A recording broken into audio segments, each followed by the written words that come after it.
time. OT, baby. Can they see the top of my head? Not yet. Not on the internet. Guys, can you rephrase this? I know everybody's like talking to their friends. Everyone's slide down a little. Slide down a little. Oh, you want me to slide? I can lean into the screen. You know what? I'll grab it. I'll grab it. You got it? Oh, thanks. I was going to. They didn't show you help doing Keith. that. That was Keith just helping us out over there. That's Brian Kilmeade, by the way. There we go. Yeah, this is I'm not as outnumbered. Judge Janine Pirro. I better log on to really her. Fun. And I should say to everybody, the reason that we're cropped with 4 is because Julie Roginski had to run after the TV version of us wrapped up. We didn't have a full show today, though, because Donald Trump was on the stump. I'm so disappointed. There's so much that I wanted to talk about. Talk there's now. so much. Okay, I'll just yap for a minute.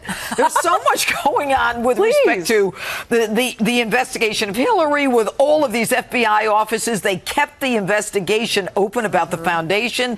Then we find out that the laptops were never really destroyed. They're in the basement of the FBI offices in D.C. And the immunity deals that were, supposedly these great deals now can be eliminated because now the FBI knows that they lied to Heather Samuelson and Cheryl Mills, the attorneys, based on the WikiLeaks emails. And then what we've got is the fact that 99% of the FBI agencies are convinced that 5 foreign intelligence agencies hacked into Hillary's emails. And on, what's his name, dirtbag. Anthony Weiner? Anthony Weinerbag.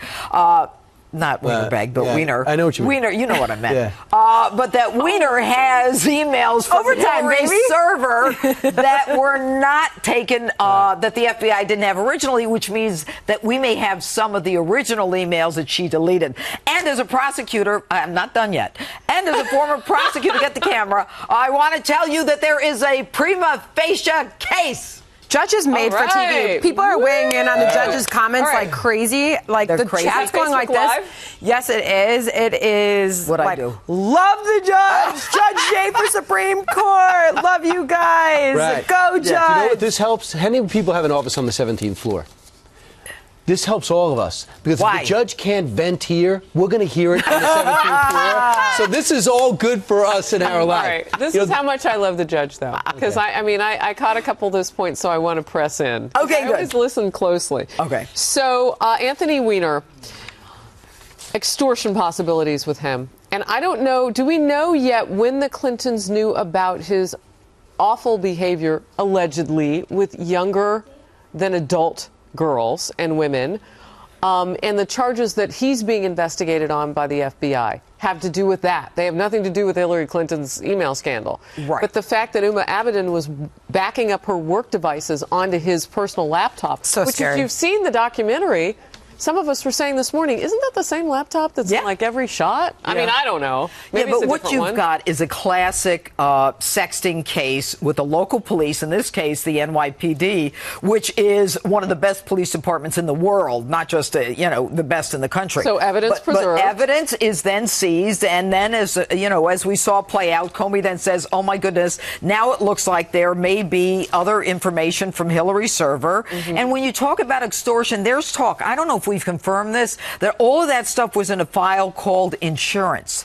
Has anybody confirmed that? I don't think that's been confirmed yet, but it's been a rumor. That's scary. You know what that tells me? That tells me extortion. When you think about that maybe I could use this for insurance, or let me hide this that's I know. interesting, because that's not where I was going with it. Where I was going with it was the fact that when you have somebody who's being looked at for some of the things that he's got going on, why in the world would you want items dealing with our national security anywhere in the proximity near this person's husband? To go to the original question, though, they all knew he was a pervert, and he's been doing this for years. And Uma actually did an interview with People magazine, I don't remember the date, where she said he's better now. And then when we went forward, we found out that she knew that there had been another hit before that interview. So she's lied for him But before. if you know that somebody has a problem and they have your information on there, and you work for the Secretary of State, the Clinton Foundation. Shame on her, Yeah. I got a couple of things. Number one, do you believe that perhaps this guy, one thing about Anthony Weiner, he's resourceful, and remember, as a politician, he was very well respected, and he was annoying, but he was very well respected and researched. So I'm wondering if he says, wait a second, I don't want my career to go to an end. I know my wife knows what's going on. She's going to get rid of me.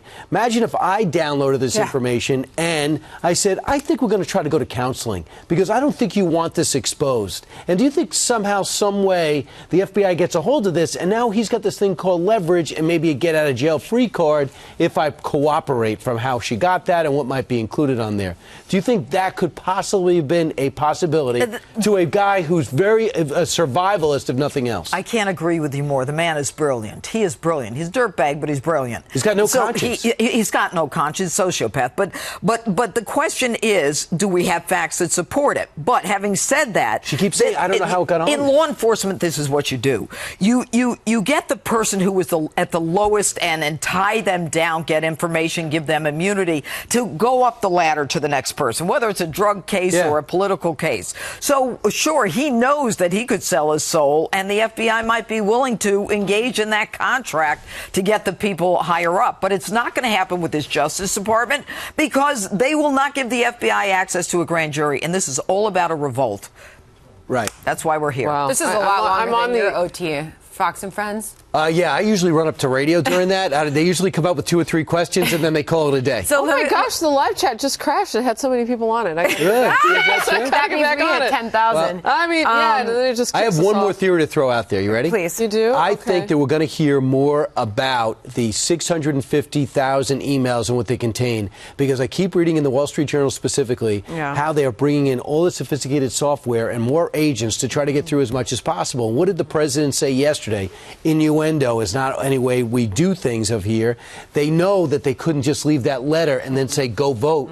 Now, if they can give you an idea and go, oh, by the way, look through 650,000 are all duplicates or something. Imagine if we come out and go, yeah, we looked under 300,000 and we culled it down to 20,000. They're not even going to be able to look at 300,000 by Tuesday. But the way they can do it with the software, they could get through enough to say there's a lot here. It took them forever to go through 50,000. They can lock it down. Brian is right. You think they can lock it down? They're going to come up with something to be able to. In that short period of time? Because he's on the clock. He didn't say enough. Wouldn't he have done that before he made that announcement? He actually didn't have the warrant to go in until Sunday. No, he didn't. That's why he needed the warrant. And that's why he talked. Let me tell you, I'm so happy you asked me that question. The reason he made the announcement is because when you go for a search warrant and you get a judge to sign it, it becomes public. Period. End of the story. He could have gone to Congress. He could have gone to the ranking member of the committee and said, I'm going to reopen this investigation. And if it gets out, you're the one who did it. He could have gotten a judge. They could have done a transcript. Right. He didn't need to tell us about it. But once the warrant was signed, it was public. Make no mistake. And he knew there was a mutiny. He knew it. So is this him being vindictive or something else? No,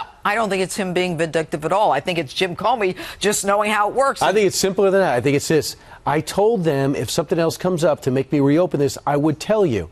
Now, after looking 2 weeks at what I found out on October 3rd, I'm telling you. Okay. I don't think it's even more complicated. But he could have done it in a way that would not have violated justice guidelines. And the justice guidelines are, with a federal candidate or statewide, you do not announce an investigation within 60 days of an election for fear that it looks like you're putting your finger on the scales in the election. Can we talk about the Cubs before we go? Oh, yes, please, sir. You can. Oh, wait, can I kick it off with Minnesota Fuka saying, oh, now I need Chicago deep dish pizza. Oh, Giordano. Giordano's is good. I was going to quote Anthony Rizzo, the Cubs first baseman. That was the best game I've ever been a part of and the best game I've even ever seen. It probably was, considering the hexes, the impact, Game 7 on the road, extra innings, and still a comeback in the bottom of the from 8-6 to 8-7 with men in scoring position to end the game. So you could, if you're Fox Sports, this is the best thing. Sounds like you're Fox Sports. Well, I consider us all a family. Rupert Murdoch walked into Fox and Friends this morning, and he was smiling ear to ear, and I said, were you just on vacation? He goes, you kidding? I watched the whole game last night. This is fantastic. Yes, 10 innings, 4.5 hours. Baseball has not been a moneymaker. I don't know what the numbers look like, but it has not been a huge ratings getter